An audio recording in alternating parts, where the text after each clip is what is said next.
Our climbing club recently invested in a lattice training rung, which if you've been on YouTube or Instagram lately, you've probably seen a lot of pro climbers giving this a shot and assessing their own finger strength. Lattice actually sells a lot of products and services, but the one that we were interested the most was the training rung, because this allows you to assess your own finger strength and determine your own benchmarks from home. The rung comes with a jug and a 20mm edge, and test instructions, which you can also find online. I am doing the 2-arm dead hang test today using my own body weight and additional weight until failure.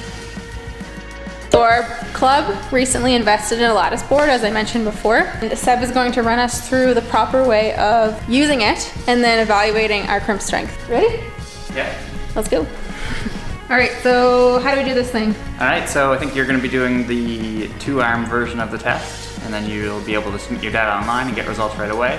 I'm gonna do the 1-arm version. And I don't think I can submit my data anywhere, but Lattice has like a little mock board of like the Top Gear board. It's like something Edge. I don't know. We'll look it up after and we'll put it on the screen. Yeah. Anyway, so there they have like results from all like a bunch of like professional climbers that all did the 1-arm hang.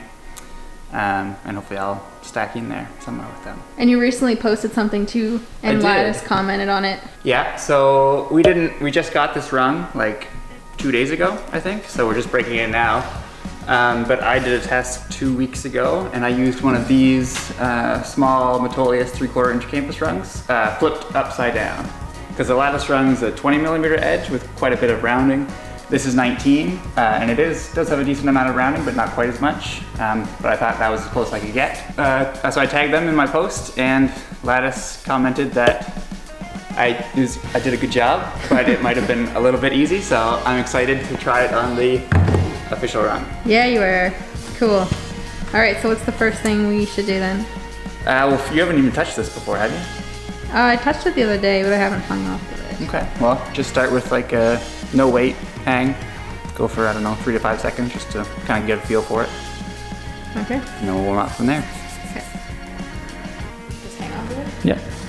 Just get a feel. How's it feel? That's good. Right, up, down.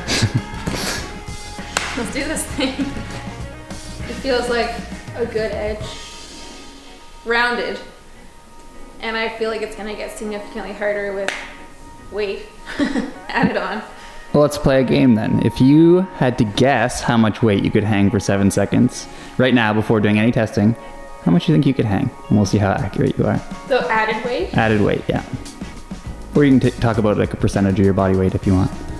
So for 7 seconds? 7 full seconds. Like I have no idea. I don't even know what would be a good score. Why don't you take a guess first, and I'll tell you what I believe the data is, and then maybe you can give a more educated guess. My guess is gonna be an arbitrary number. Okay. I'm gonna say 40 pounds. 40 pounds, which would be about like 30% body weight. Okay. I believe. That's an arbitrary number. No, that's not a bad estimate. I think for the equivalent of V10 crimp strength, it's around 50% added weight. So you guessed 30%, and the number that I'm pretty sure about based on other people's testing is 50% added weight is equal to about V10 crimp strength. But V10 crimp strength doesn't mean that you're someone who goes out and sends like V10 every session you go out. It means that would be the hardest grade you've climbed in the last 3 years. That's taken you kind of like 10 or fewer sessions. So it can be quite a long-term project. So for you, I know that you've climbed several V7s all in a single session. So it wouldn't surprise me if you could climb like a V10 in 10 sessions or less. So I would expect, like my guess for you would be somewhere around that 50% added weight. All right, well that sounds better to me. So what's the first thing that we do now? We're gonna weigh ourselves? Yeah, first up, we will get a weight for you. All right, let's do some weighing.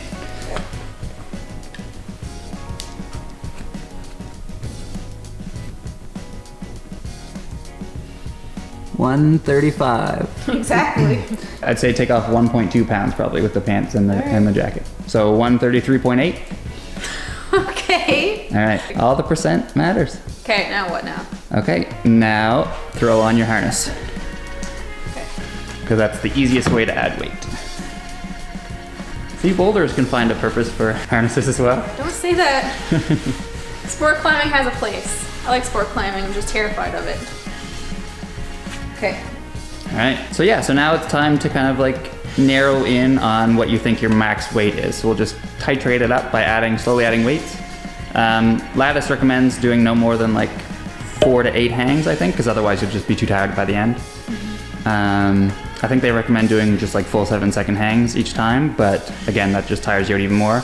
So I would kind of add weight, maybe start at like a 20% increase. So we'll add around maybe 25 pounds first, see how it feels for like a 2 to 3 second hang, and then you can kind of get a sense from there of what you think you can do for the 7. All right, I'm loading you up for a test run. So you guessed around 30%. I thought it'd probably be closer to 150. So let's start. Let's start with 20 pounds and see how it feels. And all the other weights as well.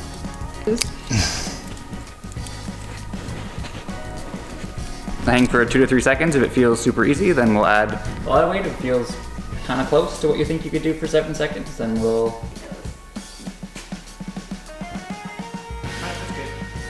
How'd that feel? Fine. Fine? Like you can do a lot more? Yeah. Actually, try 40.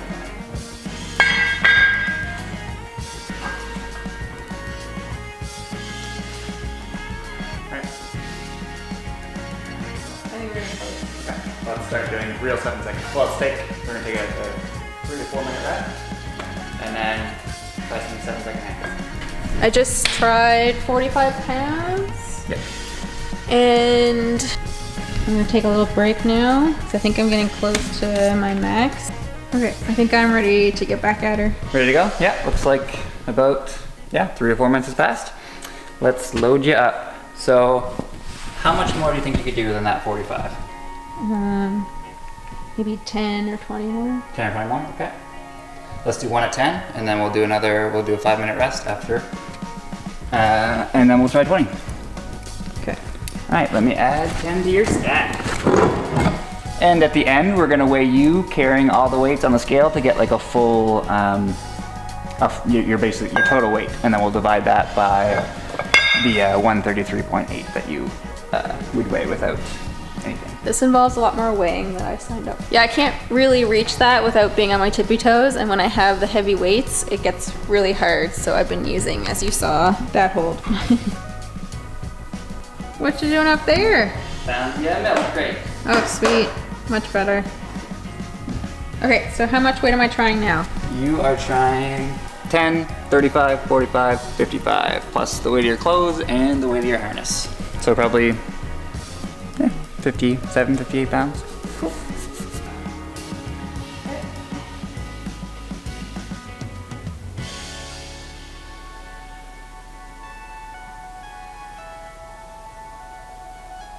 Stop. How was that? Hard. Hard? Yeah, that was hard. Okay. Yeah. Ready?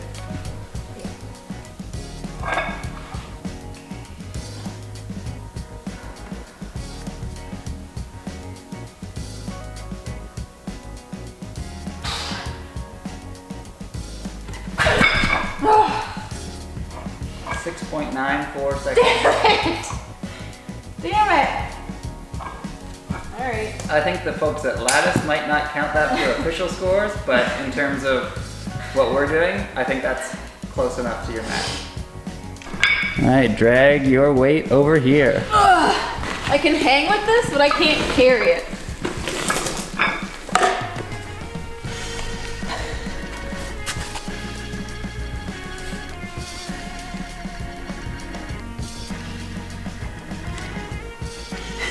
No, no! No!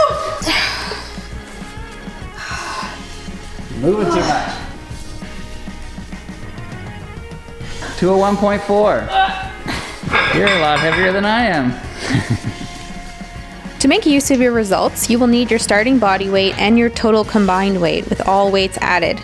You can take this data to Lattice's website and find their My Fingers assessment page, where you will then fill out just some basic information, such as your name, your email, your red point grade, etc. My hardest sport route to date is 11A because I don't sport climb, and my hardest boulder problem to date is a V7. Once you submit your data, you will almost immediately receive an email taking you to your free finger report like this one. In both sport and bouldering, my report suggested that I was much stronger than expected for my grade. So, not really understanding what that meant, I decided to repeat this process several times until I was in the expected range. The grades, V10 and 514C. But what does this actually tell me? So it says that an appropriate score for me would be a V10 or a 514C. What does that actually mean? Well, I think it tells you a few things. What do you think is more likely, you sending a V10 or you sending a 514C? A V10. Yeah, and I'd agree. And most people who can send 14C have definitely, if they boulder, they've sent probably harder than V10. What it just means is you have the strength of the average female climber who could climb 14C. What that tells me is that you're lacking a ton of endurance, which would make sense. So you're probably strong enough to pull all the moves on a 514C, which I'd probably believe, and assuming it's not like a super short, really crexy one. But if you actually wanted to send one, then you should spend a lot of time kind of building up that endurance and power endurance systems. For the V10, again, like I said when we were filming the video, it sounds pretty reasonable to me. Like I think right now, if you went out and and you found a V10 that perfectly suited your style, I think that your fingers would be plenty strong to get that done in 10 sessions or less. I have a little algorithm actually that seems to work out fairly well, like across a good range of climbers and abilities. If you take your like on-site or your flash boulder grade, the grade at which you can flash 95% of routes. So for you, that's probably somewhere in the V4, V5 range. So like you walk up to 19 out of 20 V5s, you could probably flash 19 of them and you might struggle on the 20th or something. Do you think that's accurate, like in that V4 or 5 range? So with that, to get your single session grade, so like what I would expect you to be able to send most climbs in a grade in one kind of session with a lot of work, that would be 1.5 times that. So if yours is V4/5, we take 1.5 times that, that's V6, 7, somewhere in that range, a little bit higher than 7. And based on your climbing history, that seems to be right about where you are. And then from there, you would double your on-site grade for what I would expect you could do kind of as a long-term project, which is what Lattice is really looking at. So V4/5, so it wouldn't surprise me at all if you could get like a V9, 10 as a long-term project. You can take two main things away from this testing. One is that you can certainly bump up your grades right now, like your bouldering and definitely your sport grade. What the test kind of showed is that if you wanted to pick a long-term project, you can pick one that's in the V9, 10 range. That's considerably above what you've sent kind of so far to date. And the other thing that you can take away is that it kind of came out that your finger strength is right where I would expect for kind of your past climbing history. So you're doing V7 in a session. I think that's what the Lattice test suggests. So it means that perhaps Lattice, your finger strength isn't an area of weakness, but it's also not a big strength, so it's something that you should continue to work on. Well, if you enjoyed this video, like and subscribe, and stay tuned for my results from my one-arm lattice hang next time. Woo! Thanks, Seb. Bye, guys.